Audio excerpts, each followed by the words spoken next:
Sharpen the saw. What does it mean to sharpen the saw? Well, it comes from the story of the person walking in the woods and seeing somebody sawing logs, and they're been at it and they're sweating and so on like that. It's getting slower and more painful. And they walk up and says, "What are you doing?" He says, "Can't you see I'm sawing these logs?" And he says, "How long have you been doing it?" 3 hours, 4 hours maybe. And he said, "Why don't you stop and take time and sharpen the saw?" "I don't have time, dum-dum." Okay? Do we ever do that? Do we ever stop sharpening the saw because we don't have the time? Now, notice on 44 what the saw is. And it's physical, mental, spiritual, and emotional, both individually and collectively. So I'm going to go to page 45. There's the 4 areas of care: mind, heart, body, and spirit. Okay? And I'm going to put you to the test. Page 46. You ready? Get your pen out. Now, I'm going to ask you to sharpen your saw first. Why would I ask you, when we're talking about family, to sharpen your saw first? The principle behind sharpening the saw is continuous renewal.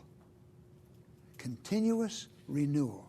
Continuous strengthening in every way, so that you can do all these others and on a continuous basis. Commit to sharpening the saw. If you'll just put the first thing that comes to your mind as I'm reading this: body. What's one thing you should do for your body that you're not doing? Put the first thing that comes to your mind. Don't rationalize it, the first thing. Heart, or your relationships. Page 46. What's one thing you should do for your heart that you're not doing? Your relationships. What comes to your mind? Put that down.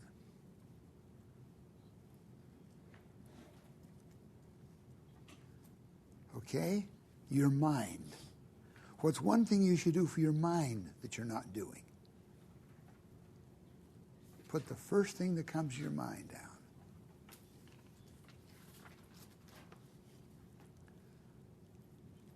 Spirit. What's one thing you should do for your spirit that you're not doing? Put the first thing down. Write it down. You've already got it.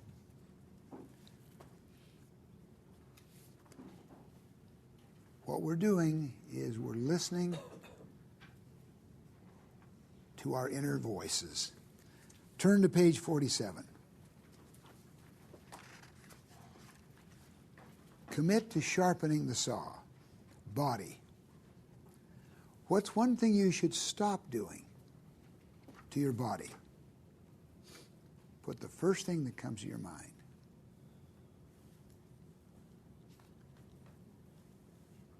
Heart, your relationships. What's one thing you should stop doing to your heart? Put that down.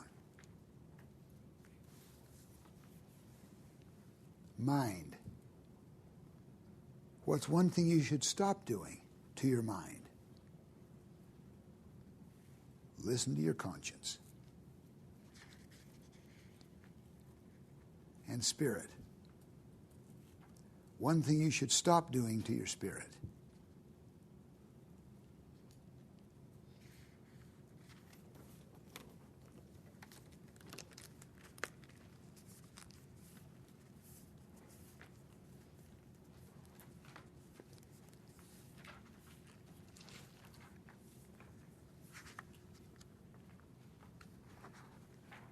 Now, will you go to your calendar and on a sticky note pad put down pages 46 and 47? because this is your first response to those questions. And that's something that you may want to work with. Now let's talk about your family. Is my family sharpening the saw? This again is renewal, family renewal, traditions. You've got physical, body, mental, mind, emotional, heart, and spiritual. And you've got seldom, rarely, sometimes, frequently. Will you just fill that out? Is my family sharpening the saw? Okay, now, what is the nature? What are our 4 areas of care? Body, mind, heart, and spirit. Do you buy that? Yes. Historically, Plato, Aristotle, etc., it's always been the whole person. So it's a renewal of the whole person. And what this renewal does, it gives you the energy to be proactive when you feel exhausted, or to keep on. So it works to reinforce all of that decision making. So you've got the energy and the passion to be able to go forward. Probably the best thing that I've ever done in my life, other than Mary Jane, is to get up early in the morning and pause and think and choose before I have to pause, think, and choose out in the world. And I think of my wife, I think of all my children, and I say, what can I possibly do? How can I help them? It's only 15 minutes before everybody else. But I always say the early bird gets the worm. The early bird gets the worm, and that's a phrase in my day. So I'm simply suggesting that you look at your whole life. You know, it's like this chair.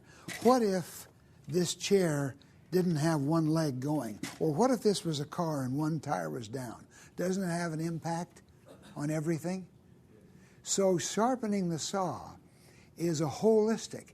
To be whole, to be complete, balance is better, is the way they put it. So sharpen the saw and sharpen the whole saw. Now, I've drawn a little bit of a boat. Turn over here to page 50, will you? How do I become a trim tab, a leader for my family? What a trim tab is, this is supposedly a boat, and there's the rudder that shapes and turns the boat, and there's the little trim tab right there. This trim tab turns the rudder, and this rudder turns the boat. So we're just simply saying, be a trim tab leader for your life and for your family. And to kind of summarize, because the whole thing that relates to family has to do with love. It's so much in relationship to love. And I don't know how to quite put this on this chart, but if we put love here, turning hearts to one another, love is a choice. You choose to love. Love is a commitment.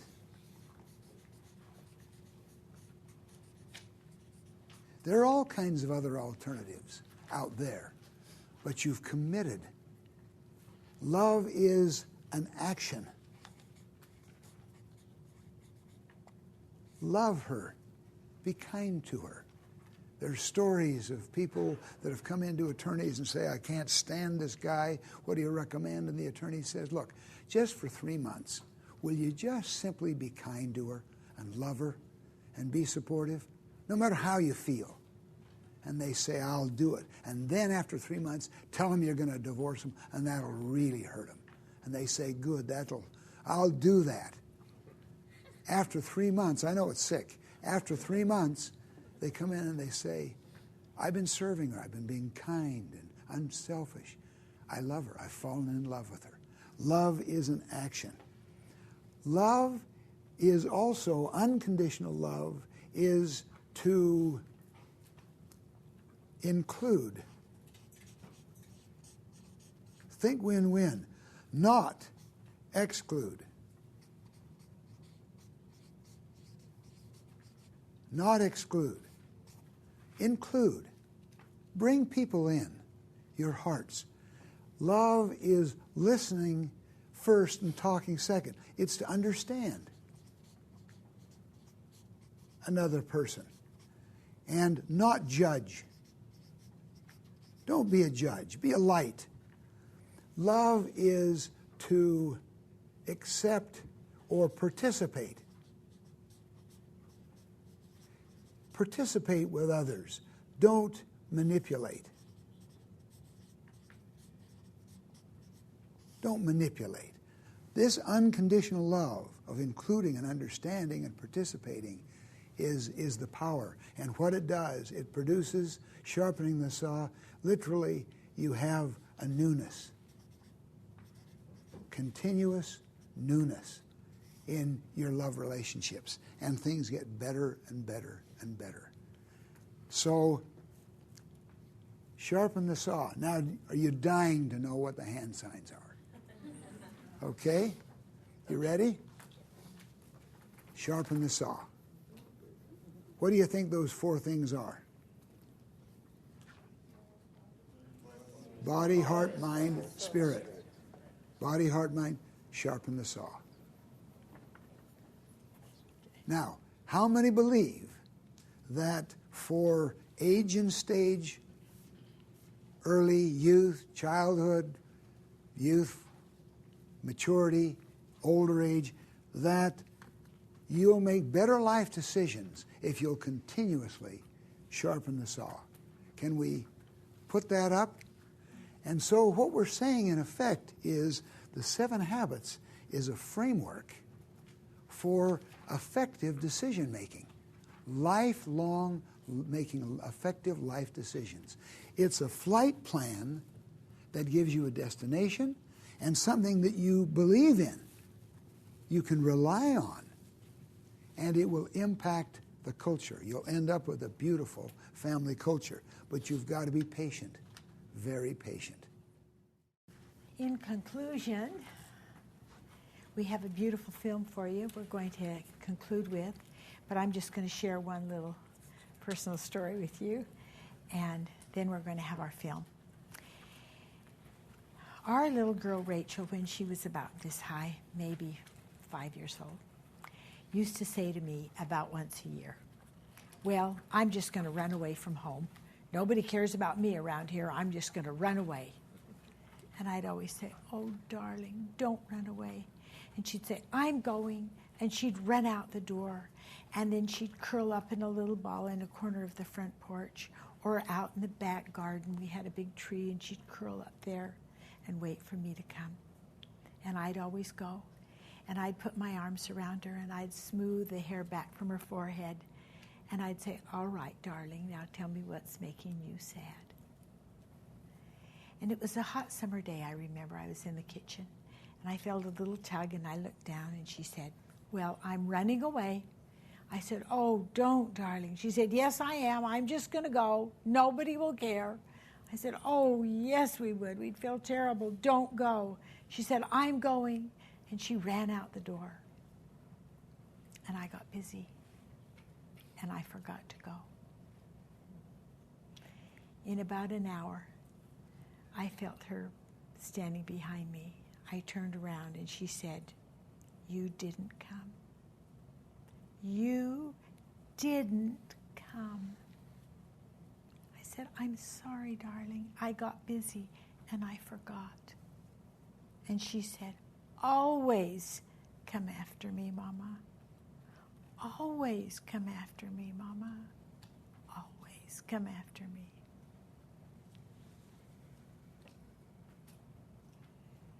Some things never change.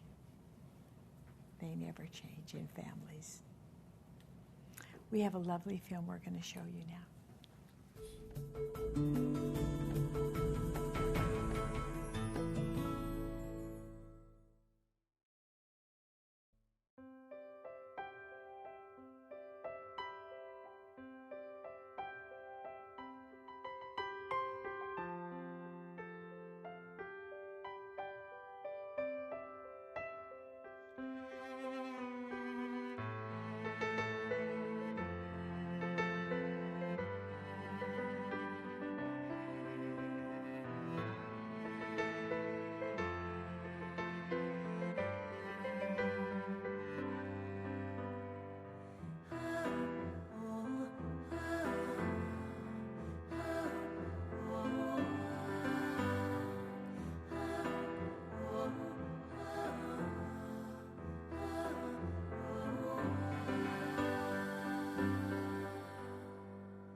Thank you. We loved it. Thank you.